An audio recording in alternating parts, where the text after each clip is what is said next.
Bueno, pues el que va a iniciar esta sesión es Gumersindo Bueno Benito, el director general de Patrimonio de la Junta de Castilla y León. Con él os dejo. Muy bien, muchas gracias, Cristina. Gracias a todas las personas que asisten, a los ponentes, a Javier, que nos da este soporte técnico. Pues un placer saludaros y quiero agradecer la participación en este seminario. El tema, como veis, es un tema relevante, es la actual alarma sanitaria y sus implicaciones sobre el patrimonio cultural. Vamos a tratar de sus implicaciones sobre patrimonio material, inmueble. No vamos a hablar de patrimonio inmaterial que probablemente esté bien afectado por esta situación de crisis del COVID. Pero creo que ese es tema para otra ocasión, para otro día.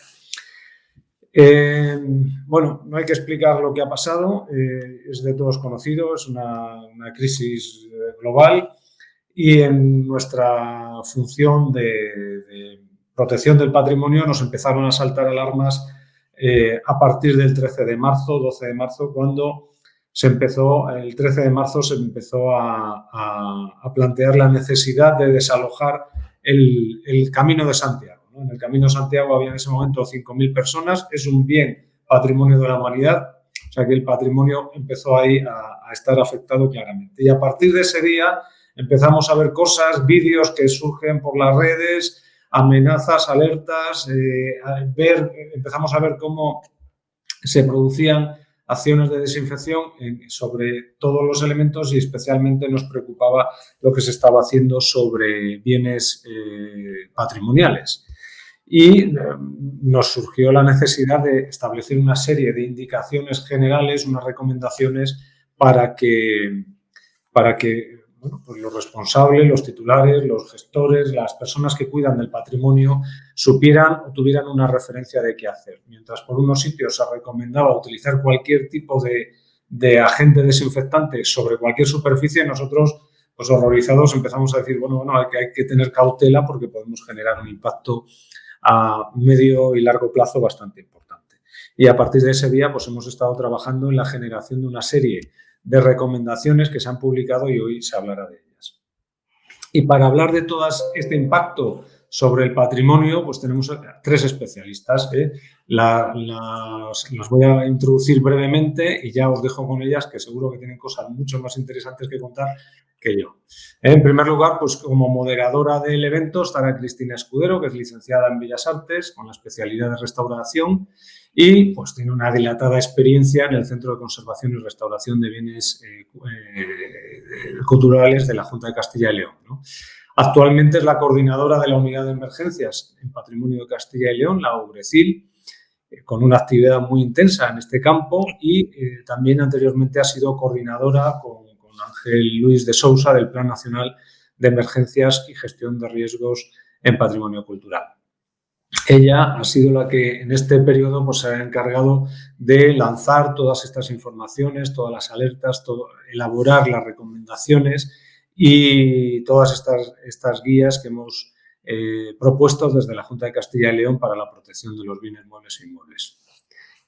Por otra parte, tenemos a Julia Betancor, que es restauradora licenciada en Bellas Artes por la Universidad Complutense de Madrid y actualmente es conservadora jefe de la colección Solo de Arte Contemporáneo en Madrid. Lleva más de 25 años en el mundo privado de la conservación y restauración, trabajando a nivel internacional y también nacional. Y además pues, ha sido una de las personas que ha desarrollado una experiencia de mezcla de lo que es la inteligencia artificial, el arte, a través de lo que se llama Laboratorio Virtual de Art Time-Based Media. Pertenece al ICOM, al American Institute of Conservation y es vocal de la Junta del Grupo Español Internacional del International Institute for Conservation. Y por último tenemos a Cristina Gómez González, que es licenciada también en Bellas Artes con la especialidad de restauración. Ha sido miembro del Centro de Restauración y Conservación de Bienes Culturales de Castilla y León y posteriormente pasó a formar parte de la plantilla del Museo de Segovia, donde realiza funciones de restauración, revisión, mantenimiento, conservación. Forma parte también de la ponencia técnica de la Comisión Territorial del Patrimonio Cultural y es colaboradora habitual de la URECIL, de la Unidad de Gestión de Riesgo y Emergencias en el Patrimonio Cultural de Castilla y León. Así que muchas gracias a todos, a todas. Os doy paso, yo desconecto y, bueno, pues Cristina ya cerrará luego también la sesión. Muy bien, muchas gracias. Gracias a ti. Bueno, me toca a mí abrir esta jornada. Estoy intentando compartir la pantalla, no sé si la podéis ver. Bueno, espero que tengáis paciencia con los requisitos técnicos porque es lo que tiene. No sé si veis ya la pantalla. Bueno, como ya ha dicho Gumersindo, pues es un tema de plena actualidad y sobre todo lo que intentamos dar respuesta es a esta pregunta que se ha hecho mucha gente, es si afecta el COVID-19 al patrimonio cultural. Evidentemente no tiene una acción directa porque es un virus para pervivir y reproducirse necesita células vivas, de células humanas y animales. Y lo que tenemos que ver es este problema en el marco de las catástrofes y emergencias en patrimonio cultural, porque a mí me pone a veces muy nerviosa que desde mi propio colectivo, desde el patrimonio cultural, cuando una emergencia nos golpea, se suele hablar mucho de patrimonio y poco de emergencias, porque no se entiende este contexto más global en el que debemos entenderla. ¿Por qué se nos da esta situación en España? Porque en general la sociedad no tiene una percepción del riesgo y esto es debido a que nosotros estamos en una situación muy buena, porque como veis estamos en un área de muy poco riesgo, de un riesgo muy bajo, frente a, por ejemplo, los países de la América Latina o de Asia. Por eso aquí en España no existe una cultura de riesgo. Y la sociedad en general y el colectivo del patrimonio en particular tiene un desconocimiento muy grande del Sistema Nacional de Protección Civil en el que debemos entender este tipo de emergencias y actuaciones. Simplemente como un recordatorio para quien no los conozca, decir que el Sistema Nacional de Protección Civil en España es un sistema de sistemas que a todos nos compete y a todos nos implica. Como veis, empezamos por un nivel muy básico, que es el nivel de la sociedad, donde estarían nuestras instituciones culturales con la obligación de tener presente la autoprotección no solo de cara a las personas, sino también al propio bien. Cuando estos requisitos de una emergencia que se produce en una institución de estas características se ve superado, subimos un escalón y entonces ya se implican los recursos a nivel local, donde municipios y diputaciones tienen un papel esencial. Cuando ya este problema supera el nivel local y los recursos que existen a este nivel o se amplía el área a distintas poblaciones, pues ya vemos que se recurre al nivel de la comunidad autónoma y volvemos a lo mismo. Si la comunidad autónoma, sus recursos son insuficientes o el área de afección implica varias comunidades autónomas, pues a lo mejor hay que volver a subir un escalón y ya estamos hablando de una activación de recursos a nivel nacional. Yo estoy simplificando un sistema muy complejo, pero es para que os deis cuenta que en la actual crisis de COVID-19 todos estos niveles han sido activados. Y lo mismo que hemos ido subiendo en su escalada, ahora mismo estamos viviendo ese proceso de desescalada para volver a la reanudación de actividades o lo que algunos vienen a llamar nueva normalidad, que es un término que me parece espeluznante. En cuanto al patrimonio cultural, ¿cuándo tenemos que preocuparnos? Pues evidentemente cuando una catástrofe golpea directamente este patrimonio. Pueden ser en situaciones de terremotos o vientos ciclónicos como el que refleja la imagen, donde entonces tenemos que preocuparnos por estos daños primarios, los que se han producido en el momento de golpear esta catástrofe, Aquí vemos cómo una espadaña ha derribado toda una cubierta y llevándose por delante un interesante coro gótico, pero también debemos preocuparnos por los daños secundarios, porque evidentemente si no atajamos y damos resolución a estas problema que se nos ha creado, si se producen lluvias, pues vamos a tener una nueva generación de problemas que se denominan secundarios.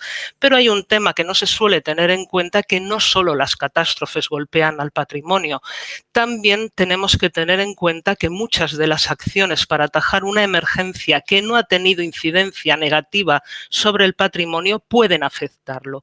Y os traigo esta imagen, que se trata de un petroglifo en la zona de Galicia, de un grabado en piedra, en un área que fue afectada por un incendio forestal, y las altas temperaturas del mismo no afectaron a este elemento porque se había producido un desbroce, etcétera, pero si os fijáis vemos una serie de roturas y estas marcas verticales que son el resultado de pasar por encima un bulldog, una maquinaria altamente pesada, que son las que se utilizan en los incendios forestales para ir abriendo cortafuegos y atajar el problema.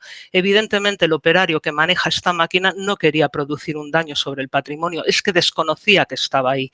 Por eso es tan importante que los agentes del patrimonio cultural seamos capaces de integrarnos y colaborar en estas estructuras donde evidentemente la emergencia está a cargo de los intervinientes y las estructuras que tenemos para atajarlas. Y nosotros simplemente nos ponemos a su servicio. Y es el caso de la actual crisis por COVID-19. Hemos visto cómo estas misiones de desinfección en masa encaminadas a detener el progreso de la contaminación vírica podían y han afectado al patrimonio. Y os he querido traer esta imagen procedente de Rusia, que me ha llamado la atención porque ignoro si el personal que está intentando desinfectar esta escultura la intentaba desinfectar o le caía tan mal el personaje que intentaba arrancarle la cabeza con la potencia del chorro. Por eso, si hablamos de cómo hicimos la detección del problema en España, pues he de decir que la siguiente ponente, Julia Betancor, tiene mucho que ver en este asunto, porque a finales de marzo me llamó espeluznada diciendo: Cristina, todas estas desinfecciones van a acabar en el patrimonio. Y yo, que a veces tengo una confianza ciega en el ser humano, le dije que no, mujer, es de sentido común, de que no se van a chorrear los monumentos ni los sitios patrimonio. Creo que olvidé una de las reglas fundamentales en una emergencia. En una emergencia prima el miedo y la incertidumbre. Y en el miedo y la incertidumbre el sentido común es el primero de los sentidos que se pierden.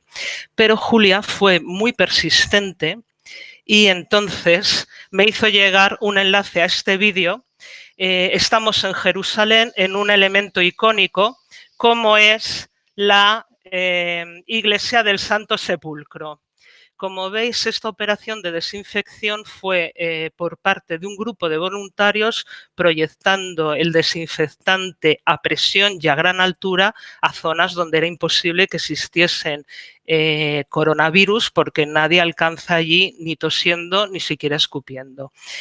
Preocupada ante la potencia de la imagen, decidí hacer una búsqueda de a ver si esto era un caso puntual o una situación generalizada. Y os puedo asegurar que simplemente buscando durante una hora en Internet me empecé a percatar de la gravedad del problema, porque según progresaba la pandemia, en todos los sitios se iban aplicando desinfecciones y estas también se estaban produciendo en sitios de gran riqueza en patrimonio, incluso con situaciones que casi parecen más de una película bélica, como esta imagen, o en sitios tan emblemáticos, patrimonio mundial, como Petra, que no entendía por qué se producía esta acción desinfectante cuando llevaba cerrado más de semana y media a turistas y trabajadores y era totalmente innecesario. Y se estaban utilizando unos recursos que eran esenciales en el ámbito sanitario. Por eso, ante la dureza de las imágenes, esta vez fui yo la que asusté a Julia, decidimos que era lo suficientemente grave para trasladar este problema a nivel nacional, con lo cual pusimos esta información en conocimiento de Ángel Luis de Sousa, coordinador del Plan Nacional de Emergencias, y poniendo a disposición toda la recopilación de imágenes. ¿Por qué son tan preocupantes estos desinfectantes en el patrimonio? Que viendo un primer rastreo vimos que lo que se estaba utilizando era hipoclorito sódico, vulgarmente lejía o blanqueador en los países latinoamericanos, el peróxido de hidrógeno, conocido más habitualmente como agua oxigenada, y amoníaco y sus derivados. Muy útiles en materiales nuevos y en ciertos contextos, pero totalmente inadecuados y contraproducentes para los materiales que conforman el patrimonio cultural. ¿Por qué? Porque aparte de que son materiales muy complejos y con estructuras muy complejas, no nos olvidemos que son materiales que ya tienen un proceso previo de envejecimiento.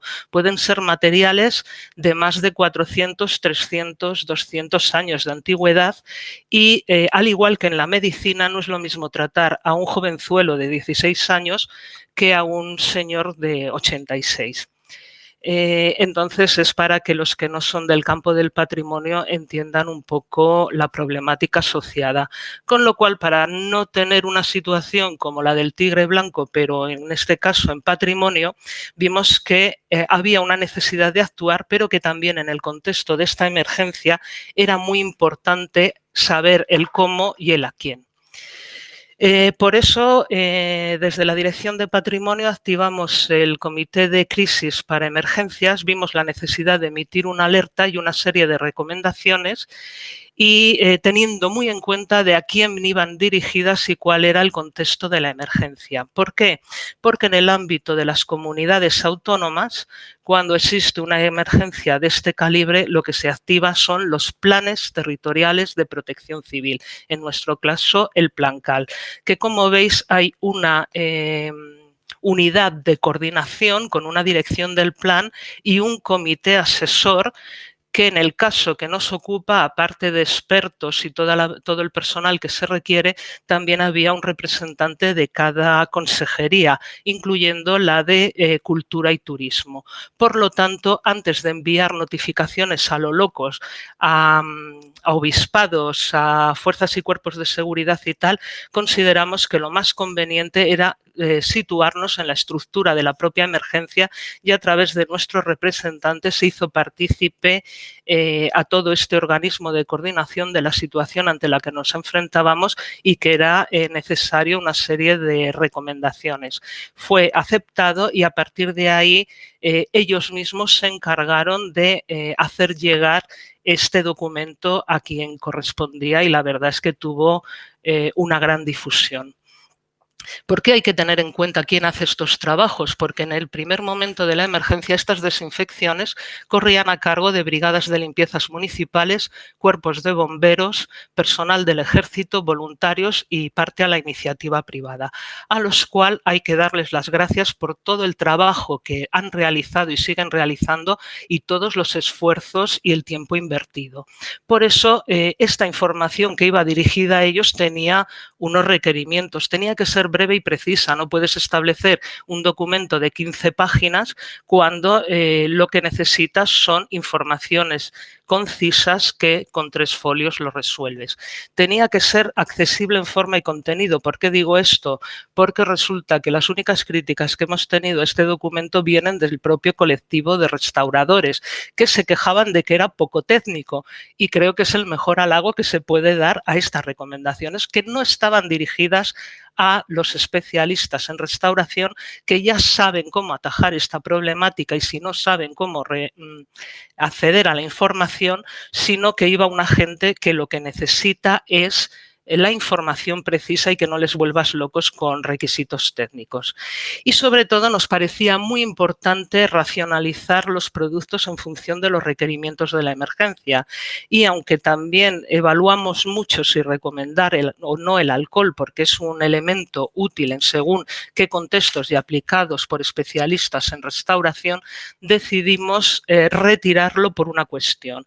En medio de una emergencia sanitaria donde el alcohol era un producto de primera necesidad que se tenía que desviar hacia los servicios sanitarios y que encima era escaso, caro y difícil de conseguir, no tenía sentido de situarlo en este contexto. Y nos parecía muy importante dar una asesoría, por eso pusimos a disposición este correo de Laurecil, de nuestra unidad de emergencia, que estuvimos constantemente consultándolo para la recepción de todas las consultas. Curiosamente nos llegaron más de fuera de la comunidad que de nuestro propio territorio. Y para que veáis la repercusión y cómo fue aceptada estas recomendaciones, pues traigo a colación el resultado en el Obispado de Salamanca, que el delegado diocesano de Patrimonio es una persona gran conocedora de su patrimonio y muy preocupada en su conservación, que no sé si fue resultado suyo del periodista, pero establecieron que había un nuevo mandamiento de la Iglesia en Salamanca, que era: no desinfectarás las obras de arte. Haciendo una valoración de todo este proceso, lo que podemos llegar a la conclusión es que en el interior de edificios de interés patrimonial no hubo problemas, no se efectuaron estas desinfecciones, porque lo que transmitimos es que el edificio cerrado era un edificio seguro, que esta obsesión por la pervivencia del virus durante unos días en la superficie no tenía sentido cuando llevábamos tanto tiempo cerrado. Otro caso es el exterior de edificios patrimoniales en casos históricos que sí que pudieron sufrir alguna rociada de desinfectante, y un caso aparte es el de la escultura urbana. La escultura urbana es un caso paradójico porque forma parte del patrimonio y del paisaje urbano de nuestras ciudades, pero desgraciadamente creo que tanto los ciudadanos como todos los que convivimos con ellas, de tanto verlas, al final no las vemos, y al final se tratan más como mobiliario urbano que como obras de arte, obras significativas. Y no nos olvidemos que en nuestros pueblos y ciudades nos podemos encontrar elementos tan importantes y de gran antigüedad como estos verracos de época celtibérica, o a obras más modernas que al final lo que conviven es con nosotros, se intentan que interactúen, y también estos procesos de desinfección pueden ser contraproducentes. Tras este periodo, pues nos avecinaron nuevos retos, y la gente lo que nos pedía es que les ayudásemos y les asesorásemos con el reinicio de las actividades, ya que lo que había era mucha incertidumbre y desconcierto ante las nuevas pautas, y sobre todo nos preocupaba la llegada de nuevos desinfectantes que sobre todo eran muy rimbombantes, como el ozono, los ultravioletas, y sistemas de proyecciones muy novedosos, que la gente recurría a ellos pensando que les librarían de todo mal y que además no tenían efectos contraproducentes. Por eso nos decidimos a elaborar una guía para la protección de bienes muebles e inmuebles tras este periodo de confinamiento, que nos parecía muy importante el mensaje, el cómo se daba, y por lo tanto volvimos a eludir los tecnicismos y sobre todo dar esa confianza a los responsables y a los propietarios de que si el edificio había estado cerrado era un edificio seguro y no había que recurrir a desinfecciones extraordinarias. Decidimos que era el momento ya de elaborar algo más amplio de carácter didáctico y práctico para que la gente entendiese los porqués.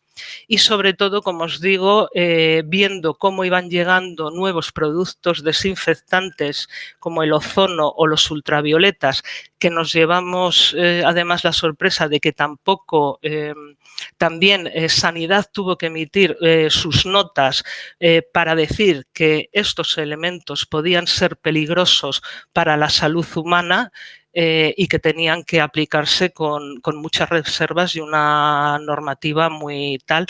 Y vimos que también por las grandes dosis que requieren sus efectos sobre el patrimonio es contraproducente.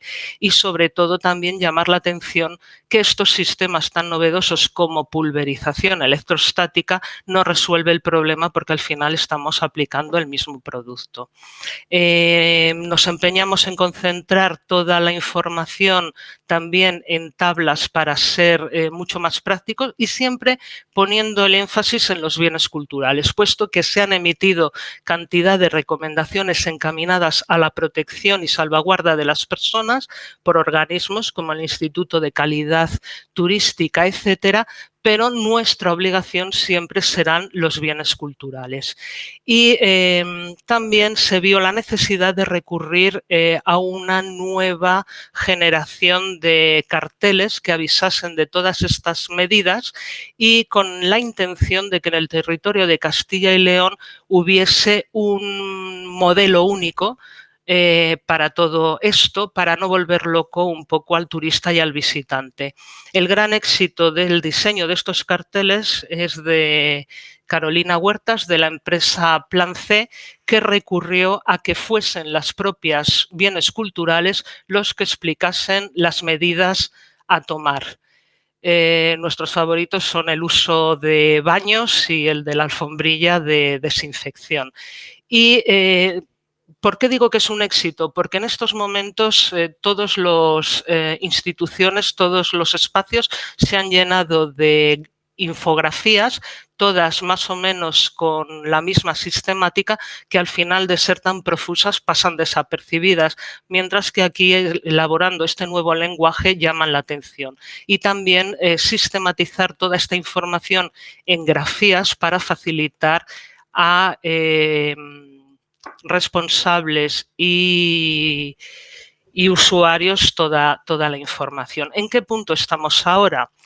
Pues evidentemente hay futuro después del COVID, aunque tengamos que convivir mucho tiempo con él, porque lo que está claro es que el aumento de riesgos para el patrimonio cultural lo estamos viendo día a día por efectos del cambio climático que produce una exacerbación de los fenómenos catastróficos y de la globalización, como es el caso de la COVID-19, que nunca pensamos que tendríamos que vernos en una de estas.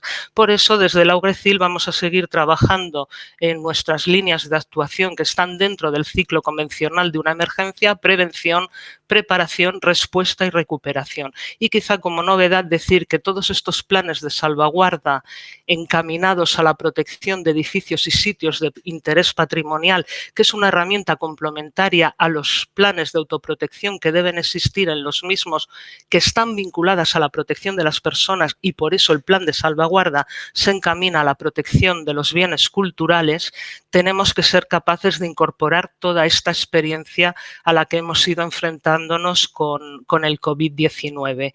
Nosotros en estos momentos tenemos paralizados, nos los paralizó la situación de la crisis sanitaria, 3 proyectos de planes de salvaguarda que tenemos muchas ganas de reiniciarlos, y aparte de evaluar riesgos como el de incendio, el de inundaciones, etcétera, también tenemos que ser capaces de ver cómo actuar en el caso que se pueda dar una emergencia sanitaria de estas características.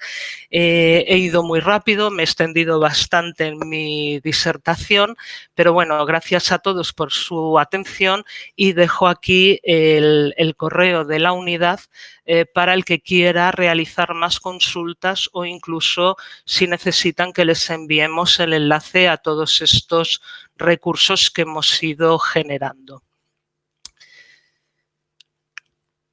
Y ya sin más, pues voy a presentar a la siguiente ponente,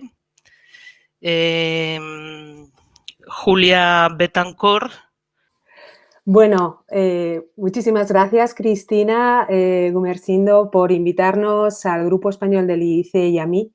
Creo que entendéis perfectamente por qué llamé a Cristina Escudero en cuanto vi la situación. Ha sido una explicación de verdad muy ilustrativa, fabulosa. Voy a intentar compartiros mi presentación, intentaré ser también breve y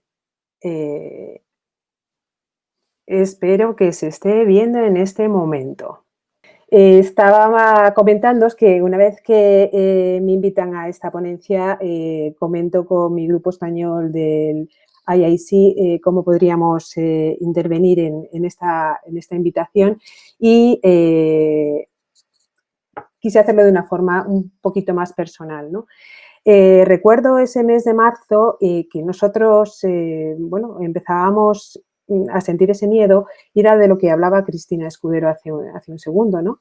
Encontré este diagrama, ¿no? Este icono que para mí ha sido muy importante durante toda esta temporada, pues porque si os dais cuenta y leéis un poquito los 3 estadios, en la zona de miedo me encontraba yo básicamente el día que llamé a Cristina diciendo socorro, socorro, mira lo que está pasando.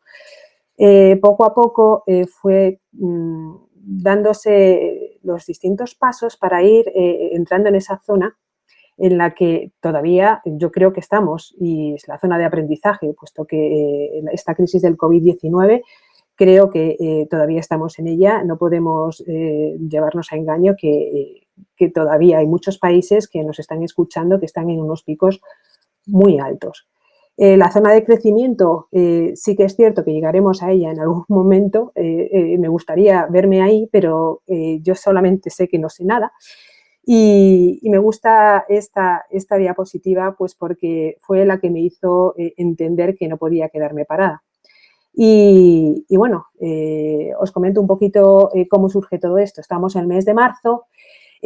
Como os comentaba antes, Gumersindo, yo, además de ser del grupo español del IIC, pertenezco al American Institute for Conservation y resulta pues que en esta asociación tenemos un programa de emergencias. Y justamente tenemos un día que se llama mayo, el May Day, en el cual se celebra, bueno, pues el día 2 de mayo se celebra, pues digamos, como el día para poder capacitar a todas las personas que están involucradas en un tipo de emergencia en el patrimonio. Es curioso, pues, porque, bueno, yo trabajo en la colección solo, como comentaban antes, es una colección que estáis todos invitados, ahora mismo estamos cerrados en Madrid, pero es una colección que alberga más de 700 obras de arte contemporáneo y tenemos la gran suerte de tener un buen equipo de personas que además cada una tiene un perfil muy diferente, pero tenemos un doctor que fue el que además nos comentó que debíamos cerrar la colección y las visitas incluso antes de que se decretase el estado de emergencia, que fue el día, si no me equivoco, 14. Nosotros estábamos cerrando ya el mismo día 12 de marzo y comenzaron pues, a cerrarse después de nosotros sitios como el Museo del Prado o el Museo Reina Sofía. La verdad es que es una suerte poder encontrar equipos en los que se trabaja de verdad de forma conjunta porque eso es lo que tiene de bueno poder salir adelante. Os traigo esta diapositiva y perdonar que bueno, pongo aquí a lo mejor gente a las que no he llamado para decir voy a compartiros, pero también resulta que en mi experiencia norteamericana descubrí este grupo que se llama Apoyo Online, que lideran tanto Beatriz Jaspo como Amparo desde Amparo Rueda, desde Colombia. Y bueno, pues reúne un montón de profesionales de toda Latinoamérica y Caribe, incluso algunos de Norteamérica, en habla española y portuguesa, ¿no?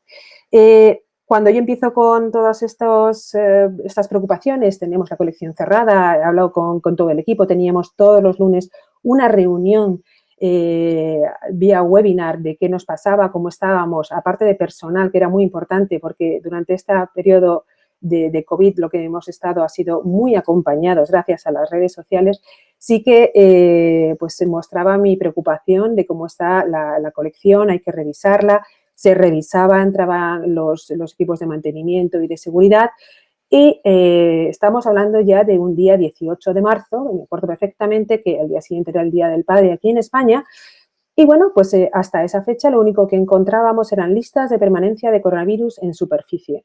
Yo estaba preocupada porque veía que, bueno, todavía no habíamos visto ninguno de estos vídeos que comentaba Cristina Escudero, pero claro, hablaban otra vez desde Estados Unidos y desde España prácticamente nada de cuánto tiempo podía permanecer en superficie en materia el COVID-19. Acordaros que hace unos meses no teníamos mucha idea de qué iba esta, ¿no? Seguía preocupada, pues lo que os comentaba, por mi colección, por el taller, por muchas cosas que rondaban mi cabeza y empiezo a tirar del social media, que para mí ha sido clave en esta crisis sanitaria y creo que para muchísima gente, primero porque a nivel anímico ha ayudado un montón a que la gente no se sienta sola y a compartir preocupaciones, necesidades y preguntas, ¿no? Así que a Ruahiri Lombard, de la República Dominicana, en uno de los grupos que tenemos de WhatsApp del American Institute of Conservation de 2017, nos enlaza a una nueva información que llega desde Estados Unidos. Es un network que pongo aquí que es muy natural, o sea, todo es a nivel informal y en estos grupos de WhatsApp pues nos contamos nuestras cosas buenas, malas, medianas, etcétera. Cuando encontramos este vídeo, yo escribo personalmente a la persona que ha grabado el vídeo y lo ha editado y veo que obviamente no es successful, o sea, perdonadme, o sea, no tiene éxito, disculparme. Total, que hablo con mi presidenta del grupo español del IICE. Hablo también con apoyo online gracias al apoyo de mi presidenta y a través de ellos conectamos con este grupo en Estados Unidos para poder hacer una comunicación de este vídeo que creemos que es esencial y sobre todo porque habla del patrimonio y de las superficies, de la permanencia de la superficie en los distintos materiales que componen el patrimonio artístico. Sigo haciendo al mismo tiempo que estamos haciendo este vídeo, lo estamos traduciendo, que lo vais a ver después, pues con mis grupos de WhatsApp, llamadas que no acababan nunca y consultando. Y claro, la primera fue Cristina Escudero, que entenderéis por qué lo hago. Y a la par lo hago con Carmen Aedo, que es una experta en limpiezas cero agresivas y totalmente sostenibles, al que tuve el placer de estar con ella estudiando hace relativamente poco. Elena Gallo, que también lleva una colección cerca de Madrid, de Rocío Bruquetas y mucha más gente que estuvimos pues cotejando lo que estábamos leyendo, ¿no? Os comento esto pues porque al final se ha convertido en un vídeo de referencia, creo que a nivel mundial. Os estoy hablando del día 25 y 26 de marzo. Mary Estrigo escribe y redacta este vídeo que podéis ya ver desde nuestra página web y desde la página web de Apoyo Online. Y creo que me ha parecido ver hoy, que lo he ido a revisar, que está incluso escrito en caracteres árabes. ¿Por qué es importante? Porque estamos hablando del día 25 y 26 de marzo. Nosotros ya estábamos inmersos en España en una crisis bastante aguda. Veníamos con la experiencia de Italia, pero nos quedaba mucho por aprender. Os digo que fue intensísimo. En las fotografías podéis ver a Amparo, a vuestra izquierda, a Beatriz, que está, en ambas, a nuestra presidenta también y yo misma trabajamos. De verdad que fue muy divertido, muy intenso, pero lo que más teníamos en cuenta era esto tiene que llegar a la gente lo antes posible. Estamos hablando de antes de Semana Santa en España y creíamos que era fundamental. Realmente fue un trabajo que disfrutamos y que creemos que en estos momentos podéis acudir a los vídeos y realmente pues a este tipo de listas que se han hecho continuamente. Yo os he puesto también, si queréis hacer una captura de pantalla o si no, ya luego con la Junta de Castilla y León, que también ellos os lo van a difundir, con gusto pues las listas que se han hecho realmente imprescindibles durante todo este tiempo. ¿Qué ocurre? Que vemos la necesidad de que hay que crear desde el Grupo Español del IIC un gabinete de recursos de COVID-19. Estamos viendo que las demás asociaciones internacionales lo están haciendo y ¿por qué no lo vamos a hacer nosotros? Os recuerdo que el Grupo Español del IIC está formado por voluntarios, 100%. Es todo trabajo que creemos que es bueno para toda la gente que está involucrada con la conservación, la preservación y la restauración del patrimonio cultural y artístico. Si ahora mismo entráis dentro de la página web, vais a redirigiros a esta sección y ahí vais a ver también qué objetivos, qué misión y toda la información que hemos ido colgando y especialmente también la de la Junta de Castilla y León, pues porque ha sido muy ilustrativa. Como consecuencia de lo que queríamos aportar, gracias también al equipo, como siempre digo, estos son equipos humanos, si no, yo no hubiese podido hacer nada porque, como dice mi presidenta, Camino Roberto, las ideas surgen, pero luego hay que materializarlas. Y si no llega a ser por la gran ayuda de Patricia Uceda y Raquel Carcas, que me falta en ACU, perdóname Raquel, pues no hubiésemos llegado a hacer esto. Llegamos a tener profesionales estupendos. Desde una semana, cada semana, disculparme, teníamos 2 webinars que intentamos hacer para, primero, que la gente pudiera tener acceso a una información de calidad y, segundo, para estar acompañándoles en este confinamiento. Y tuvimos la gran suerte de contar en nuestro último webinar con la doctora en Ciencias Biológicas, Nieves Valentín, que creo que prácticamente todo el mundo de la conservación y restauración de obras de arte y patrimonio cultural la conocen. Está jubilada, o sea que imaginaros realmente el esfuerzo que ha hecho toda la gente alrededor para poder dar una información realmente interesante. Es muy, muy gratificante ver lo que montó. Os recuerdo lo mismo, podéis ir a nuestro canal de YouTube y vais a ver lo que estaba diciendo Cristina Escudero. Por favor, cuidado, esto no es sanidad, esto no es limpieza común. Somos conservadores, restauradores, trabajemos con los químicos, trabajemos con todas las unidades de emergencia y que es lo más importante de toda esta crisis. Voy a ir terminando, deciros que gracias a este gabinete, gracias a que estamos todos unidos al final en la lucha con este terrible COVID-19 que se ha llevado tantas vidas, nosotros como médicos del arte y del patrimonio cultural tenemos que hacer lo posible para poder estar unidos y compartir toda la información que sea útil para todos. Hace 2 días apenas tuvimos una charla también con República Dominicana. Tenéis ahí otro vídeo. Fue un honor para el Grupo Español del IIC poder estar presentes e invitados. Muchísimas gracias. Compartimos también, tengo que decir aquí, toda la información de Castilla y León, de la EURECIL, porque es que realmente es sencillísimo de seguir y más allá de las necesidades que pueda tener una persona en un carácter de emergencia, lo importante es ir rápido y es realmente resolver. Muchísimas gracias por escucharme, muchas gracias por invitarme. Creo que ya tenéis ahí mi correo electrónico, pero también a través del Grupo Español del IIC podéis contactar con nosotros y encantados de ayudaros en lo que queráis. Así que creo que voy a dar ya paso a Cristina Escudero de nuevo. Muchas gracias, Julia. Vamos a contar ahora con la participación de Cristina Gómez, compañera en estas lides desde el Museo Provincial de Segovia, donde ella ejerce su profesión y donde vamos a ver cómo todo esto que hasta ahora por parte de Julia y por parte mío era como todo dentro del ámbito teórico, ella lo ha tenido que llevar a la práctica en su propia institución. Adelante, Cristina. Muy buenas tardes. Espero que se me vea, se me escuche y se vea también mi presentación. Muchas gracias por invitarme a esta charla, a esta exposición.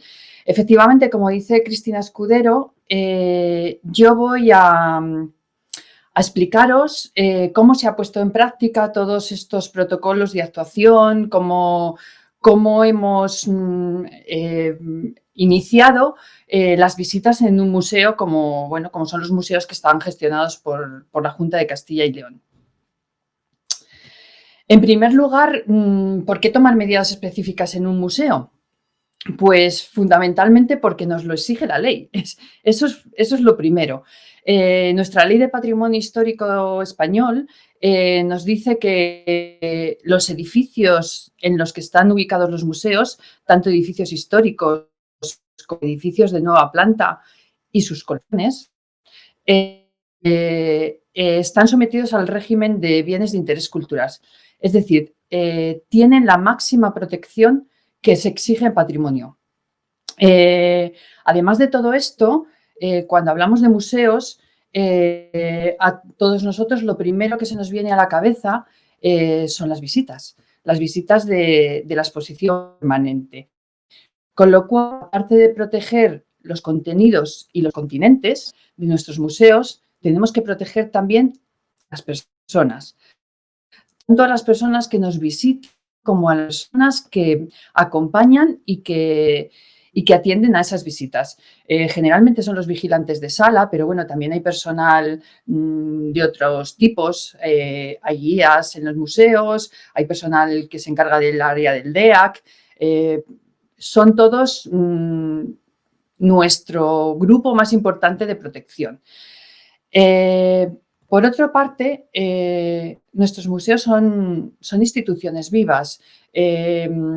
No solamente tenemos una exposición a la que todo el mundo que va ve y ya está. Tenemos también muchos movimientos de piezas.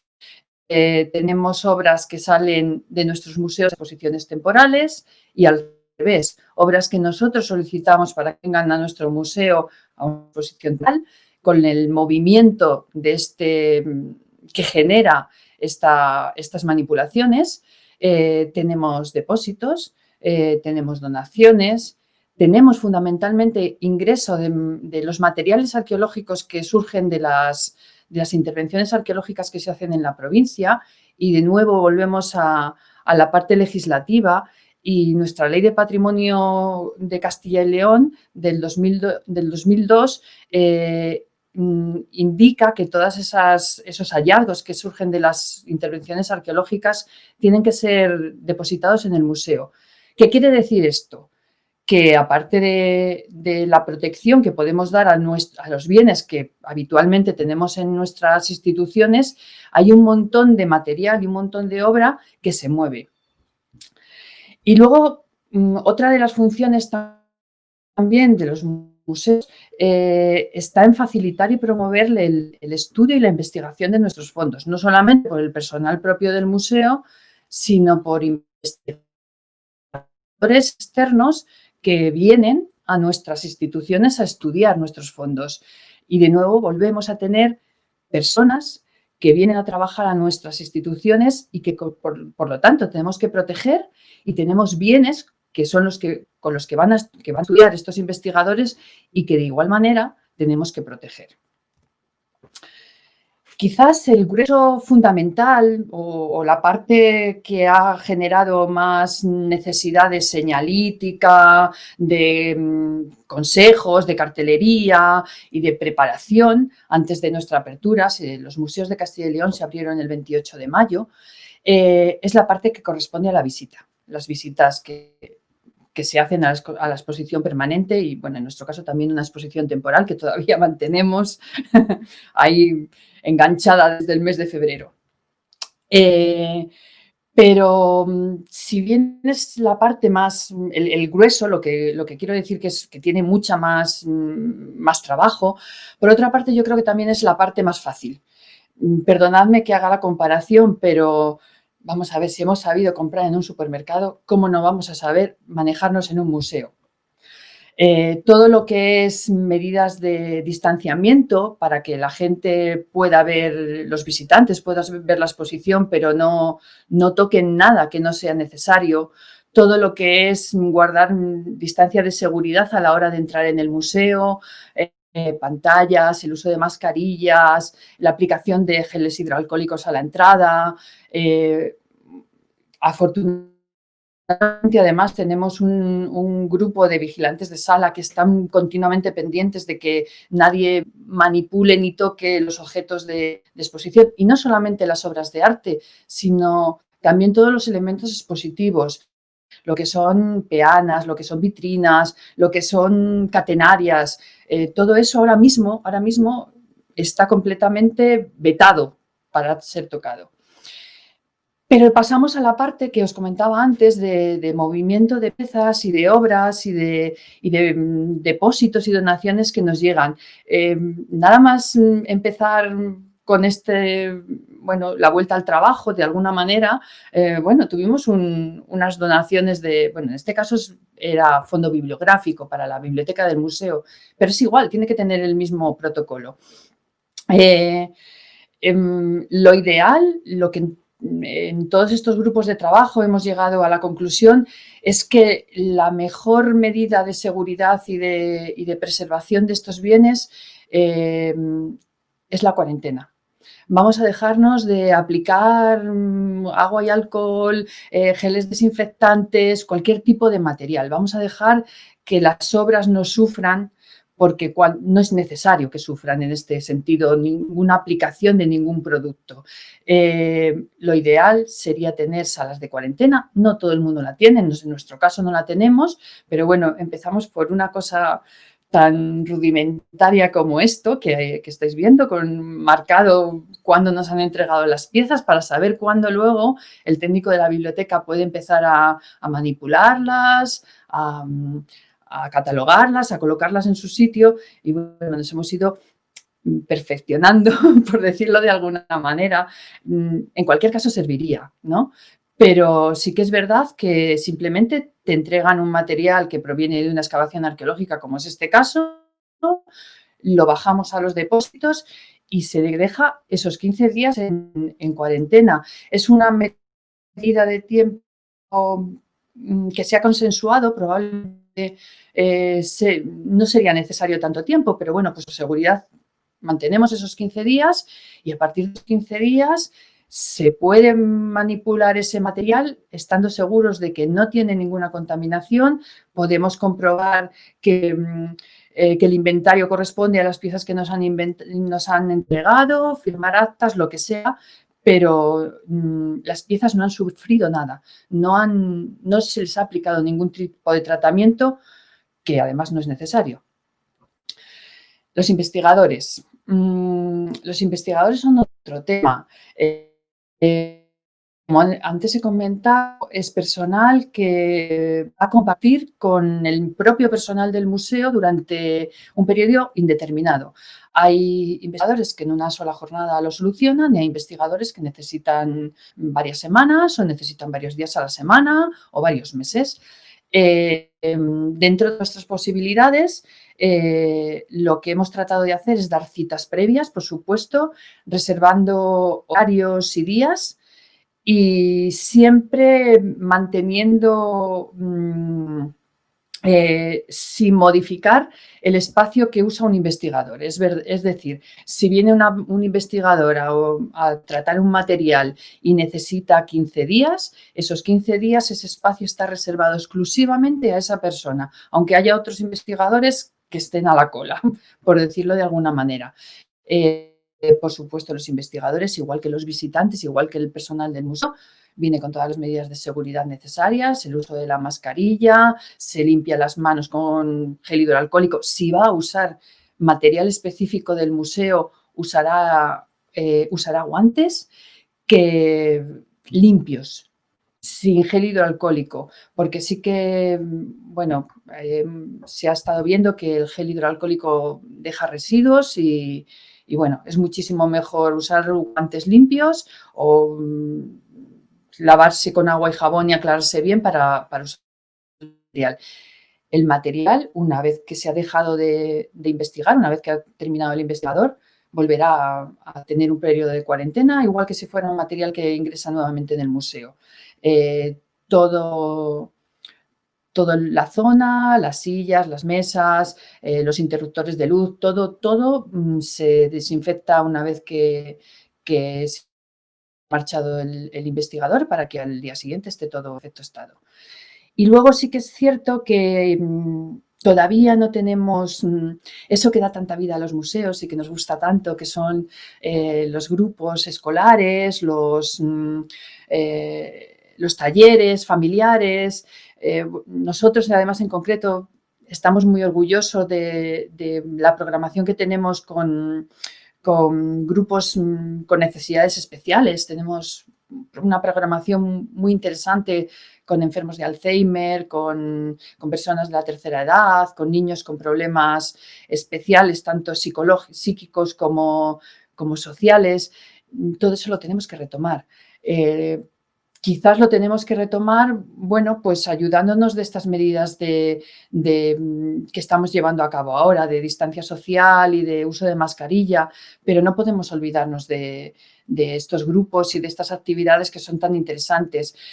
Cuando se vuelva la actividad educativa, la actividad docente en los colegios, tendremos que volver a tener grupos de niños y tendremos que extremar completamente las medidas de limpieza y de higiene, pues para que se puedan sentar como este grupo que veis aquí tan a gusto en la sala, o para que hagan sus talleres.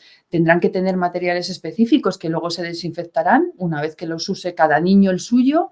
Y bueno, no podemos dejar de hacer cosas. Eso sí, las tenemos que hacer seguras. He puesto esta imagen porque es posible que a más de uno, cuando lo haya visto, haya dicho, madre mía, qué horror, cuantísima gente junta. Ahora nos aterrorizamos cuando vemos gente junta. Ojalá volvamos a poder hacer conferencias y charlas y ciclos en los que tengamos mucho éxito de público, pero hasta ahora, a partir de ahora y hasta que no podamos volver a esto, pues igual tenemos que limitar estos aforos, tenemos que reinventarnos.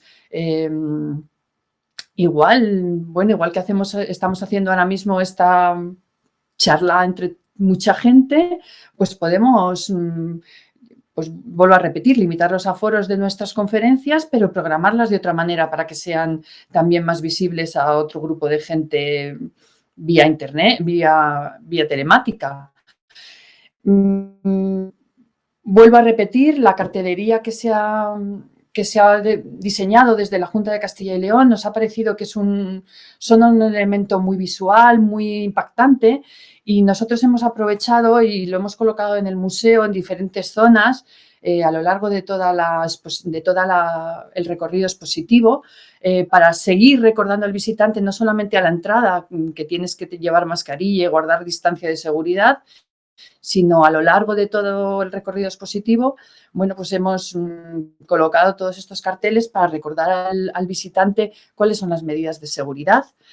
Y bueno, pues lo único que mientras que todo esto continúe así, vamos a intentar que los museos y las instituciones culturales sean lugares seguros, tanto para las personas como para los edificios, como para nuestros objetos culturales, para nuestros bienes de interés cultural, en este caso, como son los que tenemos en los museos, pero a lo mejor para otros bienes de interés menos cultural, pero que también tenemos que preservar, y sobre todo que tengamos mucha lógica a la hora de intentar asegurar estos planteamientos, no exagerar, no pasarnos a la hora de desinfectar a lo loco y de tratar en las piezas. Muchas veces creemos que las cosas muy complicadas son las que funcionan, y creo que en este caso es mucho más sencillo que todo eso. Las cuarentenas y dejar durante un tiempo las piezas que reposen y que si tienen algo de infección o que están contaminadas lo pierdan, es muchísimo mejor que pasarnos. Muchísimas gracias.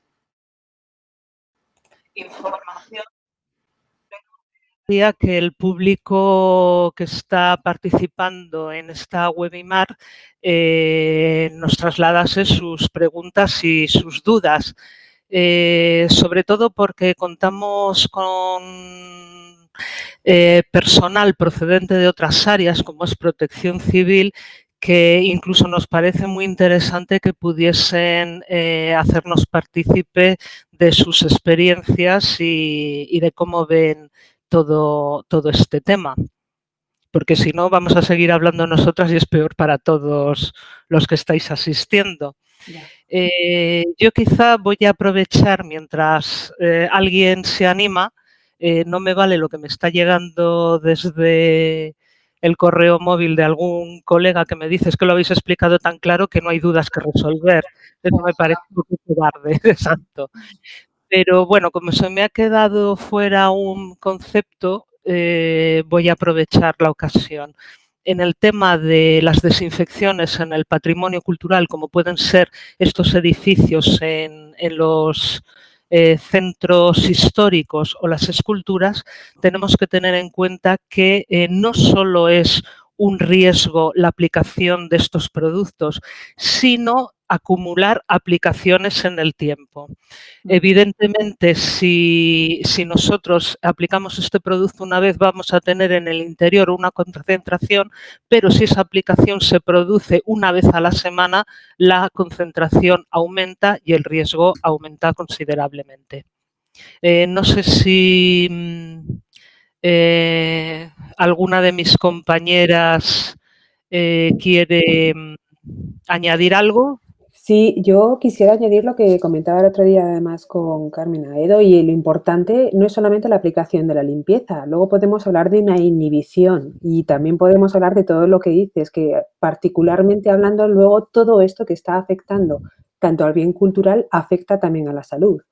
Y cosas tan inocuas o imperceptibles como el polvo, cuando vas a limpiarlo, ¿con qué medidas tienes que ir a limpiar el simple polvo después de 3 meses? Que mucha gente ha dicho, no he encontrado prácticamente polvo encima de las superficies de los elementos que constituyen una colección. Es cierto, no ha entrado público, pero al margen de esto, estás hablando de un polvo acumulado de hace 3 meses que ponte unas gafas, ponte un EPI de verdad. Y es importante que cuando entremos en esta fase de cómo tratar las obras de arte y los bienes culturales, que la gente sea consciente de cómo tiene que hacerlo, que es importantísimo también dar ese input, creo.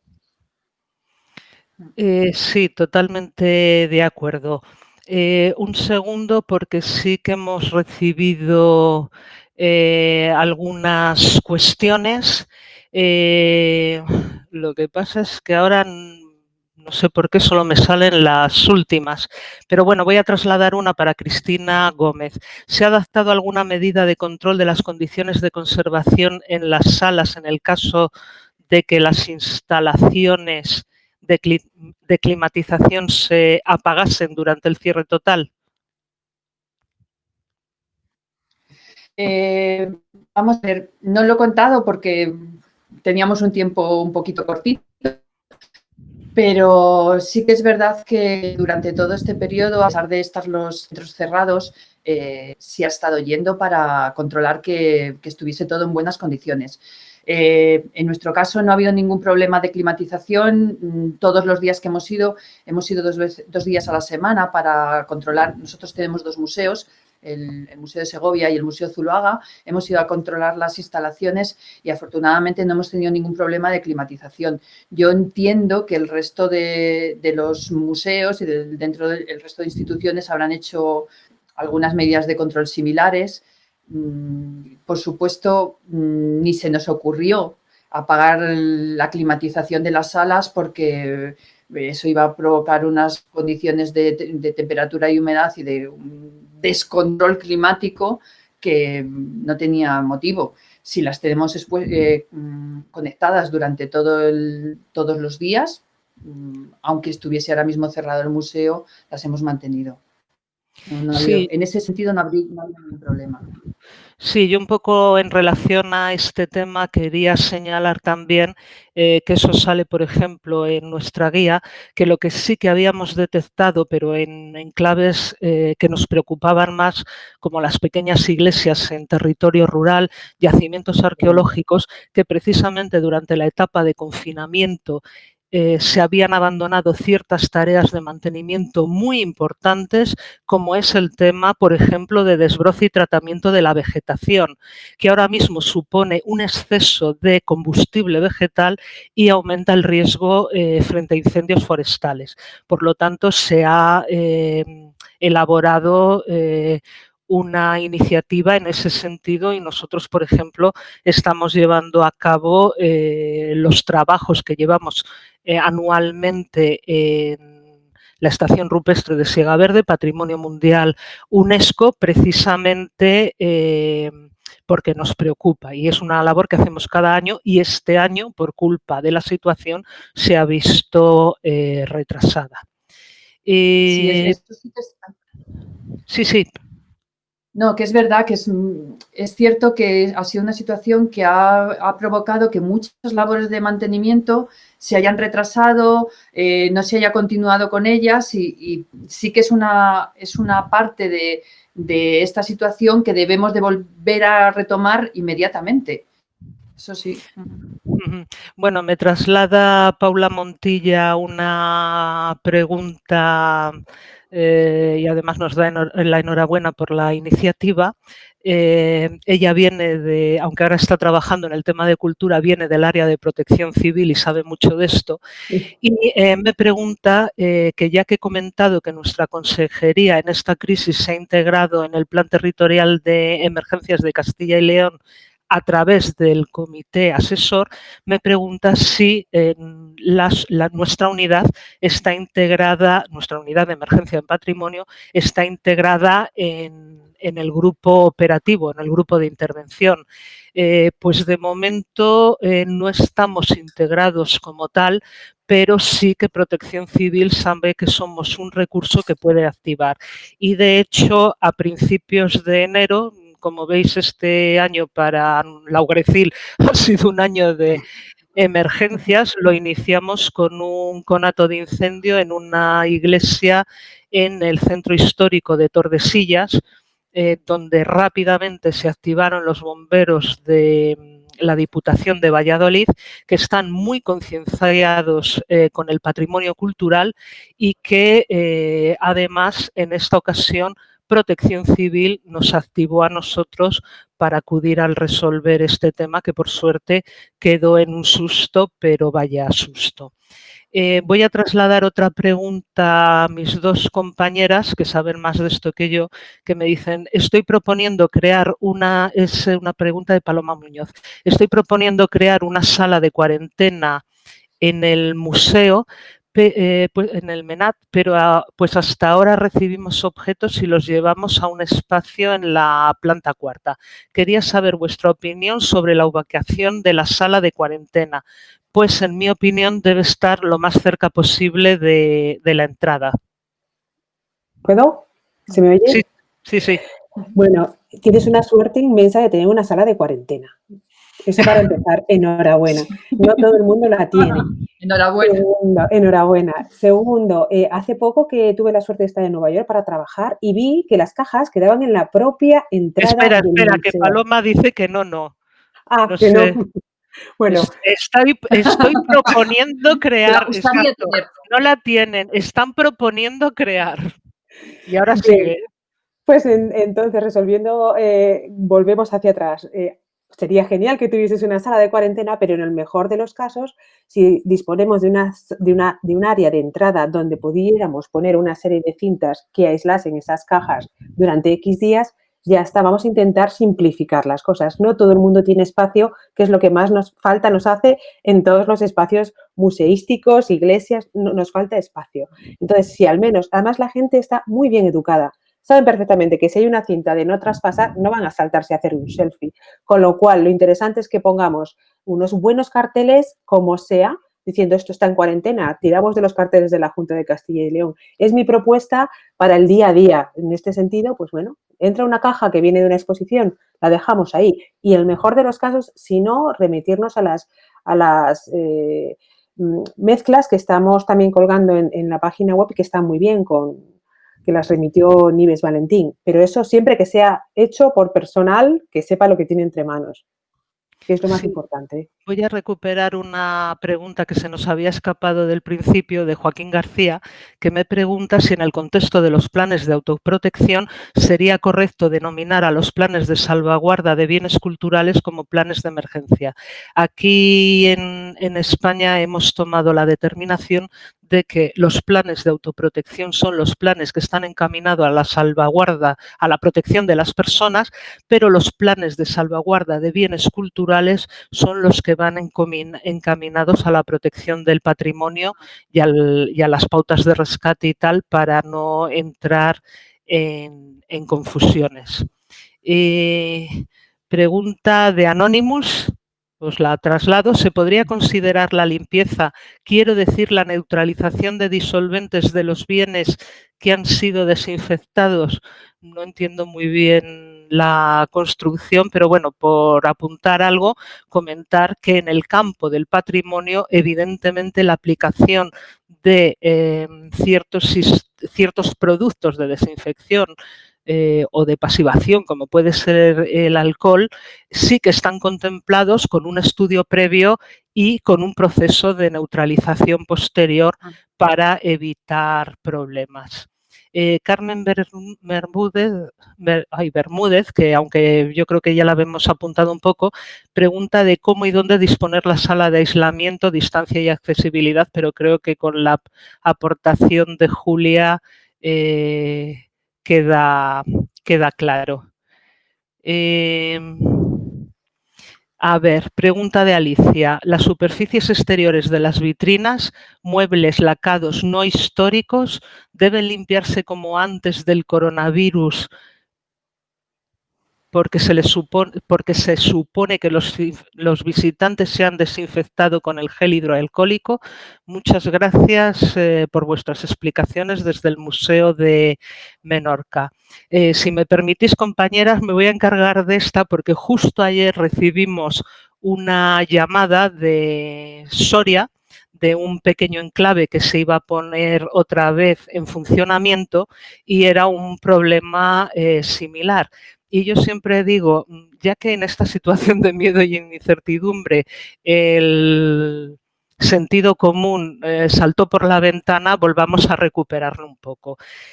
Hemos dicho que nuestras instituciones han estado cerradas y el acceso ahora se hace en determinadas condiciones, normalmente pasando, como estamos recomendando, por un felpudo de desinfección, con mascarilla y desinfectándose las manos y, sobre todo, no tocando, que es lo que siempre hemos recomendado desde el patrimonio. En estas condiciones es muy difícil, por no decir casi imposible, que exista una pauta de recontaminación en una vitrina o en un mueble lacado. Y sobre todo, mira, me viene muy bien tu pregunta, porque esto que decía yo, que entre la emergencia plena y la desescalada nos ha faltado más espacio para la reflexión, yo quiero decir que, bueno, todos nos hemos nutrido del mismo artículo científico sobre la pervivencia del virus en las superficies, que si en papeles era de 3 a 4 días, que si en metales, dependiendo del metal, podría llegar entre 6 y 9 y en la piedra, en el peor de los casos, hasta 12. Pero lo que hay que tener en cuenta es que este estudio se ha hecho en unas condiciones determinadas, en un espacio determinado, que es un hospital de Wuhan, es decir, un edificio altamente contaminado, es que ahora no me sale o sea, muy fuerte en carga viral. Eso, carga viral, no me salía la palabreja. Con lo cual, un edificio confinado que se abre, no hay carga viral en esos momentos. Hay que tener las mínimas recomendaciones y sentido común, pero los científicos ya apuntan que la recontaminación de estos espacios con esas medidas de protección es súper limitada. Bueno, Paloma insiste que debe tener una pelea brutal porque está proponiendo convertir la sala de temporales de la planta baja en sala de cuarentena porque reciben obra constantemente, que pide ayuda. Nosotros te apoyamos, Paloma. Si quieres, te hacemos un pequeño escrito. Claro, eso sí que es lo que iba a decir yo. Si tienes una gran cantidad de un volumen muy amplio de obra que te va entrando, a lo mejor ahí sí que necesita una sala específica. Si no, de otra manera es lo que hemos dicho antes. La verdad es que hay soluciones muy sencillas. Los depósitos de los museos están preparados para coger el material que te llega. Simplemente le marcas el día que ha venido y ya está. Pero bueno, si tiene mucho volumen, pues a lo mejor vamos a sacrificar la sala de temporales. Venga.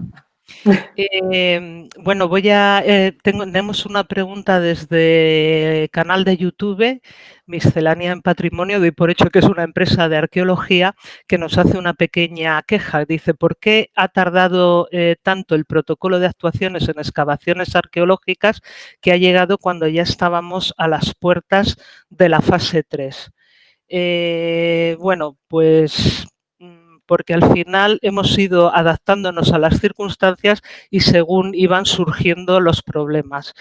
Y sobre todo porque era un tema muy complejo porque, a ver, una excavación arqueológica cuando se trata de una actividad empresarial, es decir, alguien te ha contratado por hacer esa excavación arqueológica, te tienes que ir a las recomendaciones del Ministerio de Trabajo en materia de seguridad y higiene en el trabajo y sobre todo a las que ha establecido para el tema COVID.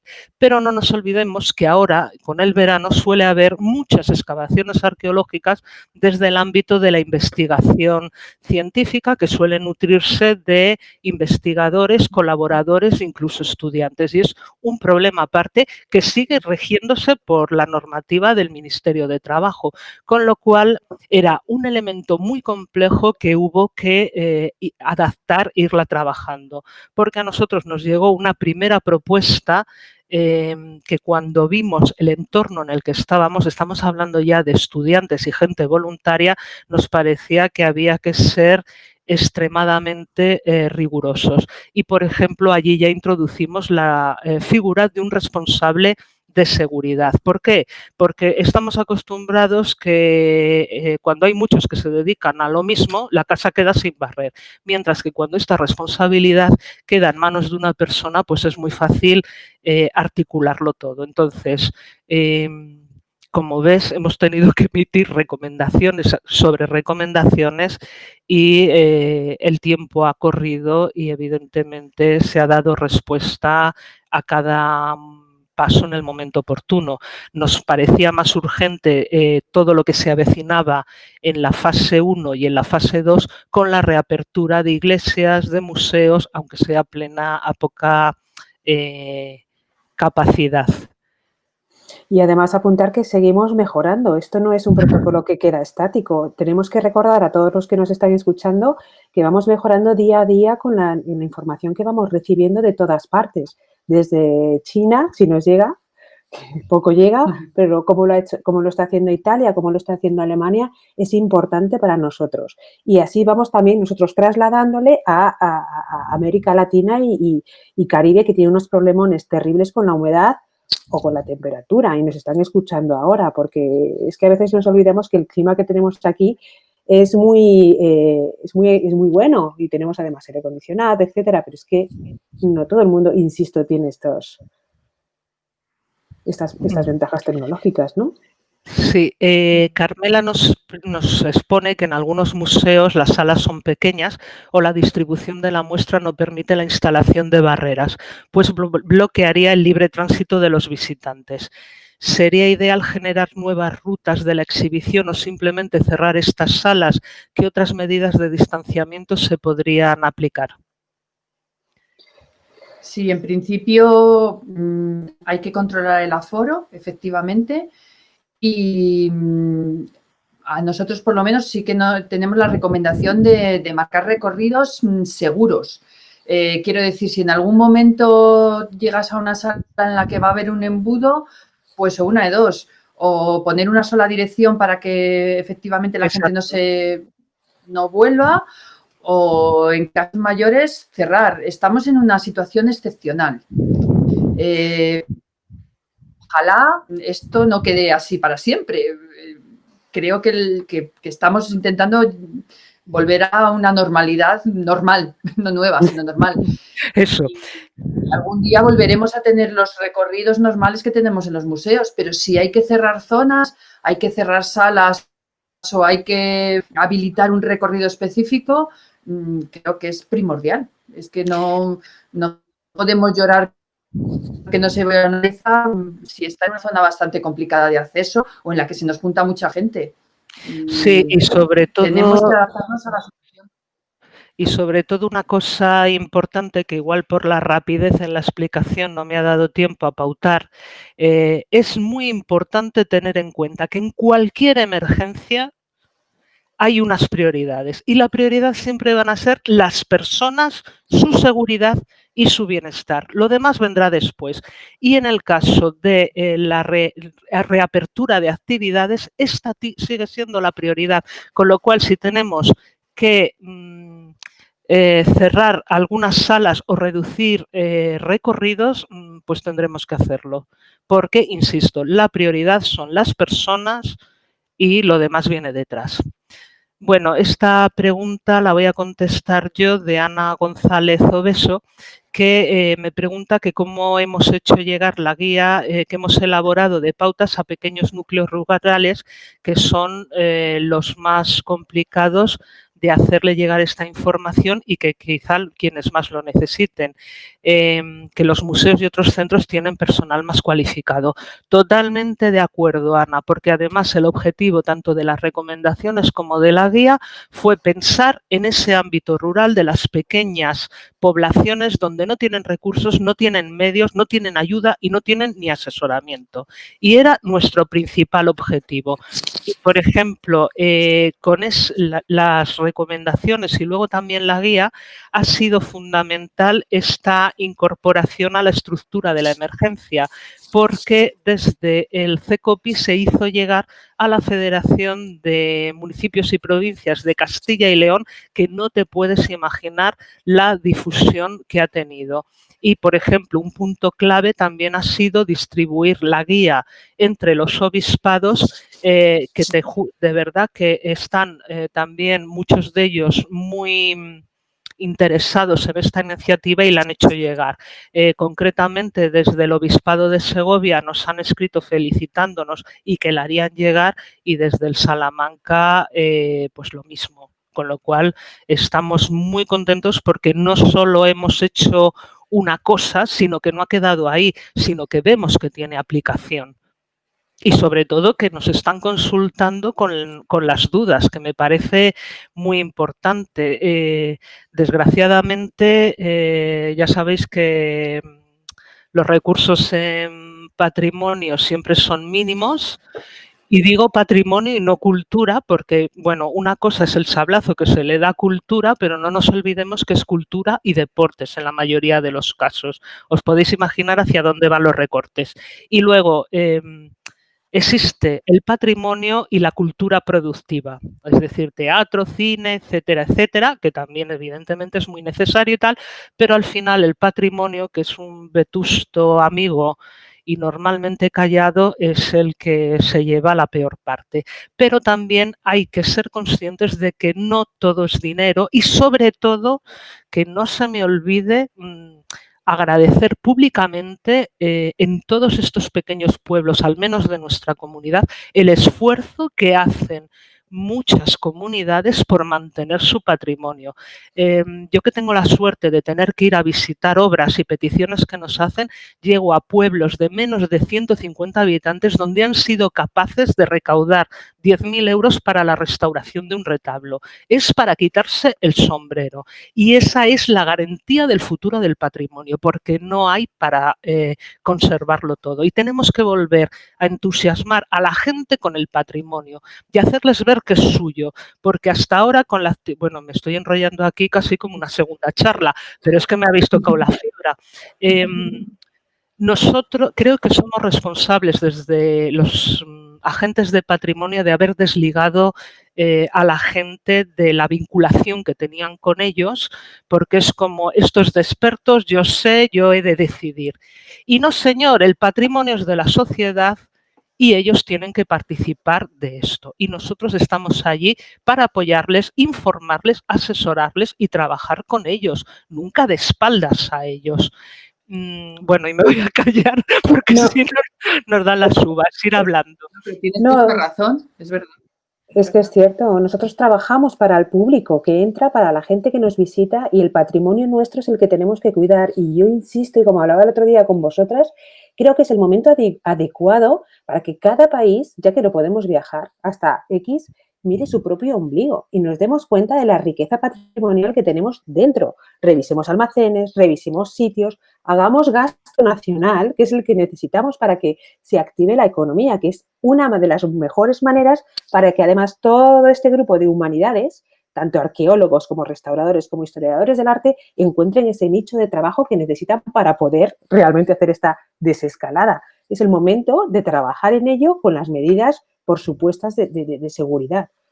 O sea Bueno, sí, me están preguntando por cómo pueden acceder a los recursos y carteles de la Junta.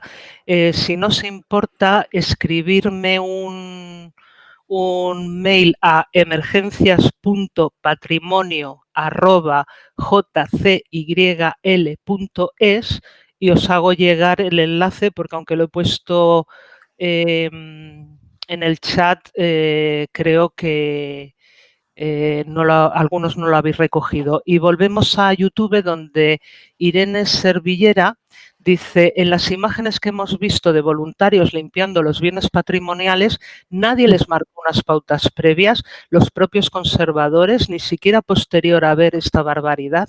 Bueno, recordarte que la mayoría de las imágenes pertenecían a otros países y no sabemos cuál ha sido la situación allí.